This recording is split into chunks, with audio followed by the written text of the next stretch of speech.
Halisahar bug মোড়ে জমজমাট নববর্ষ বরণ অনুষ্ঠান।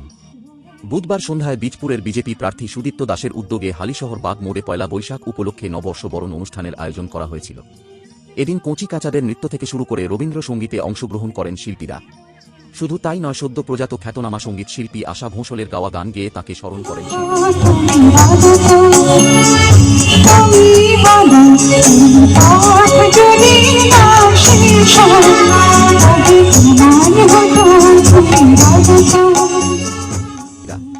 এদিন অনুষ্ঠানে বহু মানুষের সমাগম হয়েছিল। অতিথিদের সঙ্গে মঞ্চের সামনে বসে সম্পূর্ণ অনুষ্ঠানটি দেখভাল করেন সুদীপ্ত। বাংলা নববর্ষের দিন সাংস্কৃতিক অনুষ্ঠানের আয়োজন করে সুদীপ্ত প্রমাণ করেন যে তিনি শুধুমাত্র রাজনৈতিক জগতের ব্যক্তি নয়, তার মধ্যে রয়েছে সাংস্কৃতিক মনস্ক চিন্তাশীল ব্যক্তিত্ব। খেলবে, গান গাইবে। আমরা আবার নাট্য উৎসব শুরু করব স্থানীয় সংঘ মাঠে, যেখানে মানুষ দল বেঁধে থিয়েটার দেখতে আসবে, যেখানে মানুষ থিয়েটারের জয়গান করবে। আমরা থিয়েটার ফেস্টিভ্যাল ওই লোক সংস্কৃতি ভবনে করতেই পারতাম। অনেকে বলেছিল যে ইনডোর প্রোগ্রাম করুন, আমরা বললাম কেন? থিয়েটারকে শুধু কিছু আতেল মানুষের জায়গা হিসেবে রাখবো? থিয়েটার সমস্ত মানুষের মধ্যে ছড়িয়ে পড়ুক, মানুষ দেখুক, ভালো কিছু মানুষের রুচি তৈরি হবে। আমরা মাঠে তার জন্য থিয়েটার ফেস্টিভ্যাল করতাম। আপনাদের এই অঞ্চলের সব মানুষের অভিজ্ঞতায় আছে যে সেখানে কি ধরনের অনুষ্ঠান হতো। আমরা বসন্ত উৎসব চালু করেছিলাম। বসন্ত উৎসবে আমরা শান্তিনিকেতনকে তুলে নিয়ে এসেছিলাম হালিশহরে। আজকে ভালো লাগে যখন বীজপুরের সমস্ত জায়গায় বসন্ত উৎসব হয়, কিন্তু আপনারা প্রত্যেকে জানেন যে বসন্ত উৎসব হালিশহরে রামধনু যা উপহার দিয়ে গেছে সেটা আপনাদের স্মৃতিতে আছে।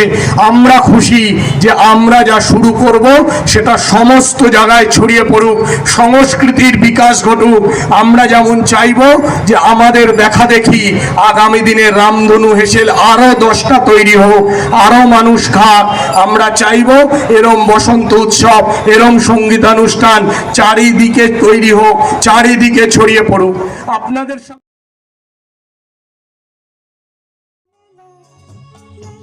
তিনি বীজপুরের বুকে হালিশহর স্থানীয় সংঘ মাঠে প্রথম শান্তিনিকেতনের আদলে বসন্ত উৎসবের সূচনা করেছিলেন। এমনকি নাট্যচর্চার প্রসার ঘটেছিল তাঁরই হাতের ছোঁয়ায়। পাশাপাশি রামধনু হেসেল গড়ে বীজপুরে তিনি ব্যাপক সাড়া ফেলে দিয়েছিলেন। প্রতিদিন শতাধিক অভুক্ত মানুষের মধ্যাহ্নর খাবার জুটত এই হেসেল থেকে, যা বীজপুরে এক অন্যান্য নজির সৃষ্টি হয়েছিল এই সুদীপ্তর হাত ধরেই। প্রার্থী হওয়ার পর থেকে তিনি বরাবরই শিল্প সংস্কৃতির কথা বলে আসছেন। তাঁর কথায় কাঁচরাপাড়ায় আগে যেমন খেলাধুলো প্রচলন ছিল, তেমনি অনেক জায়গায় নাট্যচর্চাও হতো, কিন্তু বর্তমানে সেগুলো এখন আর দেখা যায়। তবে তিনি এই কেন্দ্র থেকে জিতলে কাঁচরাপাড়া তথা গোটা বীজপুরে আগের পরিস্থিতি ফিরিয়ে আনবেন বলে দাবি সুদীপ্তর। ছড়িয়ে পড়ুক। আপনাদের সামনে কথা দিয়ে যায়, এটা নিজের কথা, মানে নিজের ভালো লাগার কথা। 4 তারিখ আমাদের সরকার গঠন হবে, আমি আপনাদের উপহার দেব। আমাদের ওটা লোক সংস্কৃতি ভবনেই করতে হবে। সেখানে আমরা ডোভার লেনকে তুলে আনবো, ক্লাসিক্যাল নাইটস হবে লোক সংস্কৃতি ভবনে, হোল নাইট ধরে গানের অনুষ্ঠান হবে। সেখানে সেতার বাজবে, বাঁশি বাজবে, তবলা বাজবে, কৌশিকী চক্রবর্তী গান ধরবে, আর আমরা সুরের মূর্ছনায় হারিয়ে যাব। আমরা সুরের তালে আমাদের মন হারিয়ে ফেলবো।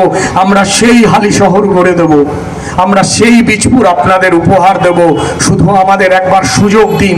এই অরাজকতা, এই অপসংস্কৃতি, এই কর্মহীনতা, এই শিক্ষা চুরি, এই দুর্নীতির এবার তো বিদায় দরকার।